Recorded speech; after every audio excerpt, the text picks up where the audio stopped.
Louvado seja nosso Senhor Jesus Cristo, para sempre seja louvado. Querido povo de Deus, Evangelho do dia dominical, dia 4 de fevereiro. O Senhor esteja convosco, Ele está no meio de nós. Proclamação do Evangelho de Jesus Cristo segundo São Marcos. Glória a vós, Senhor. Naquele tempo, Jesus saiu da sinagoga e foi com Tiago e João para a casa de Simão e André. A sogra de Simão estava de cama, com febre, e eles logo contaram a Jesus. E ele se aproximou, segurou sua mão e ajudou-a a levantar-se.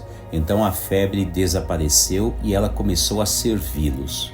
À tarde, depois do pôr do sol, levaram a Jesus todos os doentes e os possuídos pelo demônio.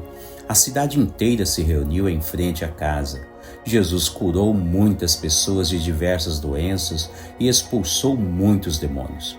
E não deixava que os demônios falassem, pois sabiam quem ele era.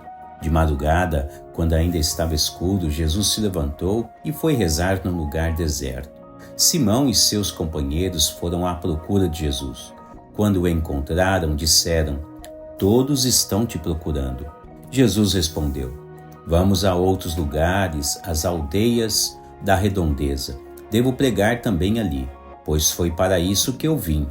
E andava por toda a Galileia, pregando em suas sinagogas e expulsando os demônios. Palavra da salvação, glória a vós, Senhor. Querido povo de Deus, estamos agora no 5º domingo do tempo comum e a Sagrada Liturgia hoje, ela traz para nós as leituras de Jó, capítulo 7, traz o Salmo 146 e a segunda leitura é 1 Coríntios, capítulo 9. E hoje, se observarmos atentamente, um dos fios condutores para a nossa reflexão é de fato observar o quanto o Filho de Deus, ele também precisou lutar a cada dia de sua vida para nos conceder tão gloriosa vitória no alto da cruz.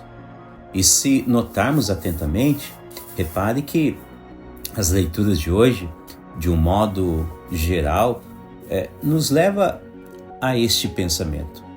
Jó, na primeira leitura de hoje, ele diz: não é um acaso uma luta a vida do homem sobre a terra? Seus dias não são como dias de um mercenário? É interessante você observar que podemos alinhar facilmente esse pensamento de Jó com o Catecismo da Igreja Católica, quando fala para nós a respeito da luta pela pureza. O número 2520 do Catecismo da Igreja Católica, ele diz assim: o batismo confere àquele que o recebe a graça da purificação de todos os pecados, mas o batizado deve continuar a lutar contra a concupiscência da carne e as cobiças desordenadas. Com a graça de Deus, alcançará a pureza do coração. Veja só que se trata de uma visão já neotestamentária que, de fato, ela se torna mais latente a partir da encarnação do Filho de Deus. E por isso notamos que todas as pessoas que querem de fato voltar um dia a ter aquela imagem recuperada que nossos primeiros pais perderam, de Deus, a imagem e semelhança de Deus, todos nós desejamos isso, termos de volta, Deve ser uma maravilha, só de pensar nisso, é uma grandeza gigantesca. Eu acho que devido à nossa miséria de seres humanos, talvez, penso eu aqui, nós não deveríamos nem ter direito de pensar nisso, de tantos erros que toda a humanidade, todos nós cometemos no nosso dia a dia. Contudo, nós bem sabemos, a misericórdia de Deus é infinita. E esta mesma misericórdia, ela quer nos conceder de volta a imagem e semelhança do próprio Deus. E para conquistar essa imagem e semelhança, né, partindo, né, da vida ministerial de Jesus, nós percebemos que ela não chegou até nós assim de graça, sem nenhum tipo de luta. Não, em primeiro lugar, o Filho de Deus, ele passou a vida dele toda lutando contra todos os seus adversários, para que a boa nova chegasse ao maior número de pessoas possíveis e ele pudesse ensinar o caminho da conversão, o caminho da vida eterna a todos os seus ouvintes. E isto Jesus fez de maneira exímia, né? Seja dentro de uma visão natural, ajudando as pessoas, ou mesmo mostrando para as pessoas que ele tem todo o poder e autoridade também sobre qualquer tipo de ordem sobrenatural que seja maligna. Isso Jesus mostrou várias vezes em seu ministério, quando curou pessoas enfermas, como é o caso de hoje, do evangelho de hoje. Ou quando Jesus ele expulsou espíritos impuros. Jesus ele mostra claramente que a cada dia da vida dele, ele sempre se empenhou, lutou para vencer todos os seus adversários.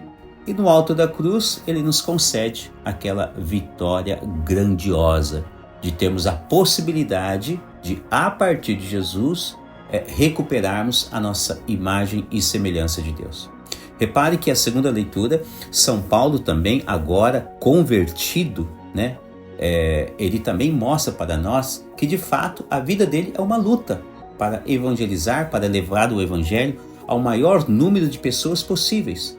E assim deve ser a vida de cada cristão. O cristão que quer obter os bens do céu, o cristão que quer ajudar sua casa, sua família, seu esposo, sua esposa, seus filhos, seus amigos, o cristão que quer ser sal e fermento em meio à sociedade, ele tem que aprender a enxergar como que Jesus caminhava. Realmente, de fato, os cristãos devem permanecer nesta vida com uma luta constante contra todos os seus adversários. E nós bem sabemos que todos aqueles que se unem a Cristo já obtêm a vitória de Deus antecipada em sua vida. E vitória seja de ordem ou de cunho natural ou sobrenatural. Hoje o Evangelho mostra para nós, como eu bem dizia, Jesus entrando numa casa, né? Ele foi servir numa casa porque 2 discípulos intercederam, pediram a Jesus, né? Tiago e João avisaram ele que a sogra de Simão Pedro estava enferma e correndo risco de vida.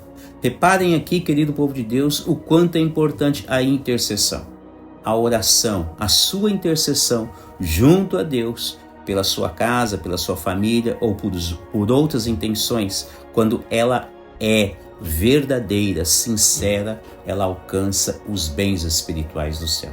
Tiago e João levou Jesus até a casa de Simão, da sogra de Simão Pedro, e lá então ele a tocou nela, rezou por ela e a curou. E ela recebeu de volta a vida que parece que estava se esvaindo, né, daquela casa. Então note que onde Jesus entra, onde Jesus chega, onde Jesus é aclamado, então a sua presença expulsa qualquer tipo de mal, seja da vida pessoal, seja da vida familiar ou em outras situações que seja. Mas devemos ter esta consciência. A vida cristã, ela passa por este combate espiritual, o qual, semelhantemente, o Filho de Deus também enfrentou em tua vida. Agora, não devemos nos esquecer, quando nos unimos a Cristo, todas as vitórias já nos são concedidas antecipadamente quando enfrentamos qualquer tipo de batalha em nossa vida. Deus abençoe você e toda a sua família.